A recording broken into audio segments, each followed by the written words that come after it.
Have you ever felt like you started with nothing? This is the story of Edmond, a boy born with empty pockets, but a mind that never slept. In a small, dusty village, a young Edmond ran barefoot, his school bag torn, but his eyes sharp with determination. In class, he wasn't just another student.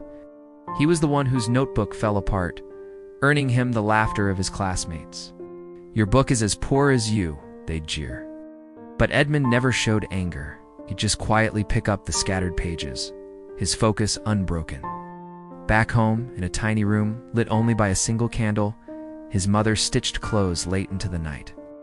She'd look at him, her hands tired but her voice full of hope, and say, "Study hard, Beta. That's the only treasure no one can steal." And he listened. He understood that knowledge was his only way out, his only true inheritance. That small flame of the candle wasn't just lighting the room. It was igniting a fire within him, a desire to learn, to create, to build something from nothing. As he grew older, Edmond saw opportunity where others saw only waste. He spent his evenings in the local scrapyard, gathering old electronics. The scrap dealer would scratch his head, asking, "Why do you want this junk?" And Edmond, with a quiet confidence, would reply, "Because junk still has ideas inside it." Back in his small room, surrounded by broken radios and dead phones, he wasn't just tinkering. He was resurrecting ideas. Then one night it happened. An old radio he'd been working on crackled to life. That static-filled sound was the most beautiful music he had ever heard. It was the sound of possibility. That small victory was just the beginning. Soon, Edmond was fixing everything he could get his hands on: fans, phones, anything with a wire. People in the village started to notice. They'd bring him their broken gadgets, and he'd bring them back to life, earning a few small coins here and there.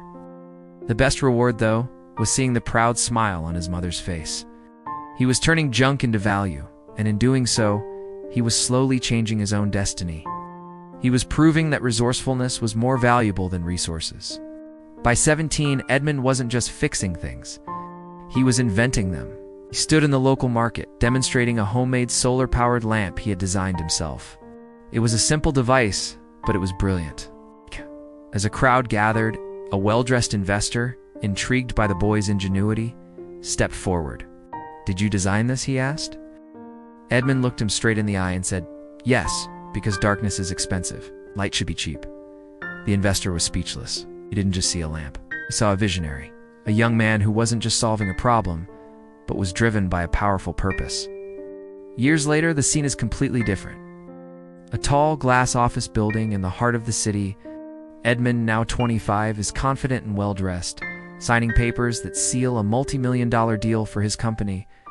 An assistant congratulates him. "Congratulations, Mr. Edmond. Your company is worth millions." But Edmond just pauses.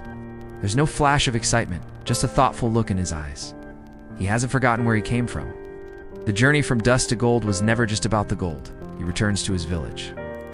But it's not the same place he left. There's a new school building, bright and sturdy. As evening falls, the streets are no longer dark. They're illuminated by the very solar lights he once dreamed of. He sees children studying happily, their futures bright. His mother stands beside him, her eyes filled with tears of joy. "You're rich now," she says softly. Edmond smiles, looking at the children. "I was rich the day you taught me to dream." This story reminds us that some people become rich by earning money, but others, the truly wealthy ones, become rich by changing lives. They understand that real success isn't what you have, but what you give. Thank you for watching. If this story inspired you, please like, share, and subscribe for more content that celebrates the power of the human spirit.